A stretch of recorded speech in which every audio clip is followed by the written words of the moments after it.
Have you ever seen a headline of a news article or YouTube video that was just way too obvious?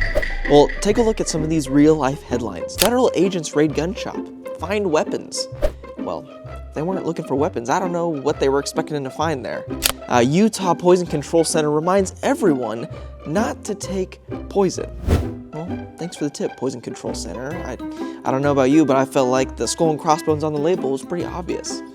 Here's one more. Homicide victims rarely talk to police.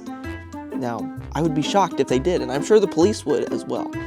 But sometimes things are so obvious that they don't really need to be said. But at other times, things are a little more complicated than we first realize. As the sun slowly crept into the sky, it filled the morning air with warmth and life.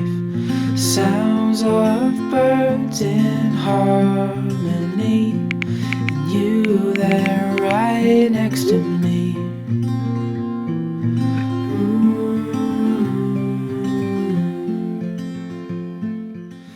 And this is often the case when it comes to mental health. And mental health struggles, they can occur when the brain doesn't function the way it's expected to. Now, teenage years are a time where you learn how to handle your emotions, but for some people, even when they're really trying, it can feel like their emotions are handling them instead. And that's when serious mental health issues like depression can appear. And if you don't struggle with depression, at first glance, it seems like depression is just a fancy word for sadness. But it's actually not quite that obvious. There's actually more to it because depression is a deeper, longer lasting state of sadness, and it can significantly affect the way that we function. Some symptoms of depression include changes in appetite, trouble sleeping, sleeping too much, loss of energy, feelings of worthlessness, guilt, difficulty thinking, and even thoughts of death or suicide. But even if we think we know what a depressed person is going through, like any other mental health issue, the situation is unique for each person, and no two cases look exactly alike, even if they're dealing with the same type of depression. But even Jesus was no stranger to deep sadness. In the Gospel of John, there's actually a story where Jesus goes to see three of his dearest friends, Mary, Martha, and Lazarus. But sadly, Lazarus became pretty sick and eventually died. And we see the aftermath of this event when Jesus goes to talk with Mary and Martha and to comfort them after his passing. So we're going to dive into John chapter 11, and we're going to find out how Jesus responds to this sort of deep sadness. And the first thing that we find is that Jesus understands and cares about our pain. Check out what Jesus says to these women, starting in verse 23 of John chapter 11. He starts by saying to Martha, "Your brother will rise again," Jesus told her. Martha said to him, "I know that he will rise again in the resurrection at the last day." Jesus said to her, "I am the resurrection and the life. The one who believes in me, even if he dies, will live. Everyone who lives and believes in me will never die. Do you believe this?" "Yes, Lord," she told him. "I believe you are the Messiah, the Son of God who comes into the world." Having said this, she went back and called her sister Mary, saying in private, "The teacher is here and is calling for you." As soon as Mary heard this, she got up quickly and went to him.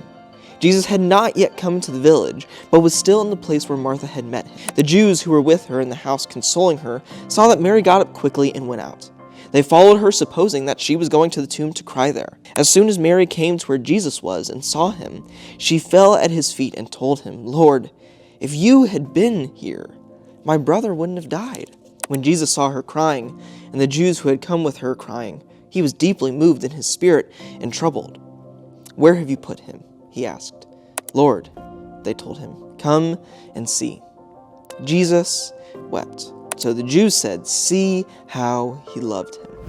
So first, let's talk about how Jesus understands our pain. See, depression makes our feelings of grief and sadness seem unbearable. But grief and sadness are a part of being human. And Jesus isn't just 100% God, he is 100% human too, and so he gets our feelings. Even Jesus experienced devastating loss and deep emotional pain. He knows what it's like to have his heart broken. And, I personally find it reassuring that we don't follow a God who's incapable of relating to the same sorts of pain that we deal with. He knows our feelings firsthand. But thankfully, Jesus, he doesn't just say that life is tough.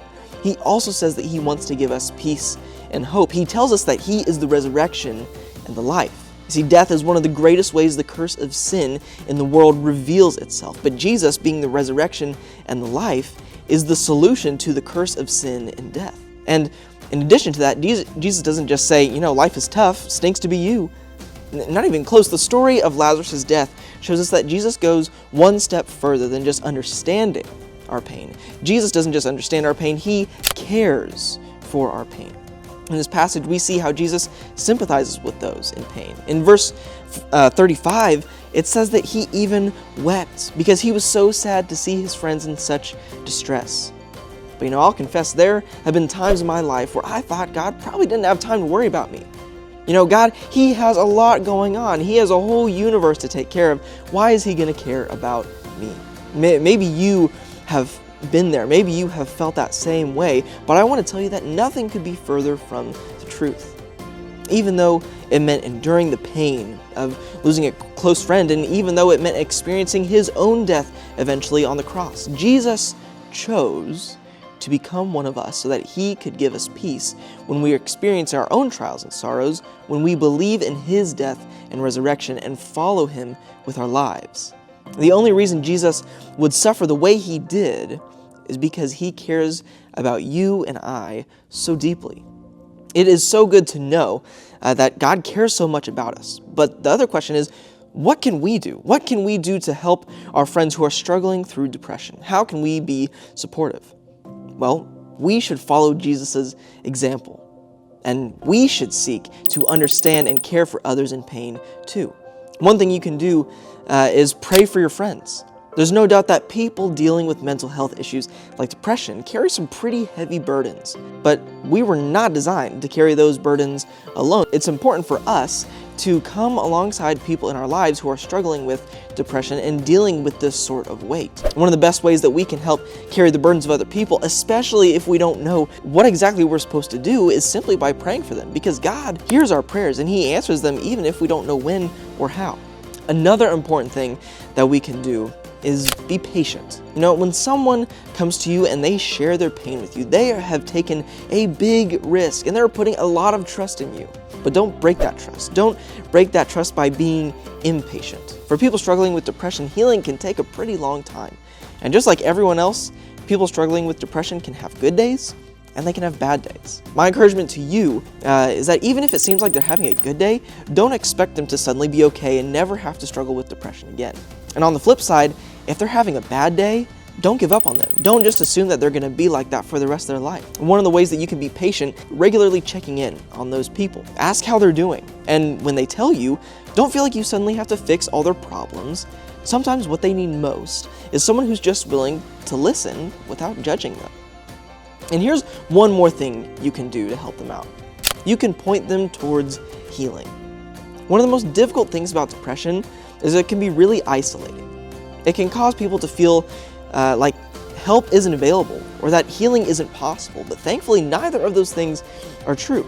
So if a friend tells you that they're struggling, one of the best things we can do is remind them of the support that already exists around them. And here are 3 kinds of support you can point them towards. The first one is, of course, Jesus. One of the reasons that we talk about Jesus' love so much is that we want everyone to remember how much Jesus loves them, even when they're struggling. Go to God and pray for those people and with those people like we talked about. Another form of support can come through family and friends. Even though we said we can help carry our friends' burdens, it's good to remember that you shouldn't carry those burdens alone. If your friend tells you that they're struggling, I'd encourage you to point them towards some loving adults in their lives. For some, that might be parents. For others, it might be teachers or coaches or youth leaders. And if they're scared to talk to an adult about what they're experiencing, you could even offer to go with that friend to talk to those adults with them. But it's important to know that if you ever reach a point where you become seriously worried about someone struggling with depression, due to their behavior, the things that they're saying, like, maybe it would be better if I just wasn't around anymore. Your most loving response for that friend is to share your concerns with a trusted adult. The third support system you can find is going to trained mental health care professionals. Trained medical and mental health professionals are a blessing. If the inside of your ear was bleeding, you'd go to a doctor. Why? Because doctors spend several years in school and countless hours of training to be able to help us when we're hurting. And the same is true of trained mental health professionals like counselors, therapists, and social workers. When struggling with depression, going to a trained mental health professional is often a great first step on the road to healing. But I share all of this with you to say that when depression divides, Jesus calls us to connect. And that happens by connecting with Him and by connecting with those who are struggling. And I want you to know it's okay if you are the friend who is struggling with depression. What you're going through, it is certainly not easy. But I want you to know that depression, sorrow, sadness, they are not the end of your story. Because Jesus has overcome the world. He is the resurrection and the life, and His help is available to you 24/7. And the loving people in your life are there for you as well. So, find a trusted adult, find a trusted friend, and talk to them about these things that you're going through. And remember that no matter who you are or what you have done, what you're dealing with, you are seen, you are wanted, and you are loved by God. And He can use you to understand, care, and connect with those people who are struggling with depression.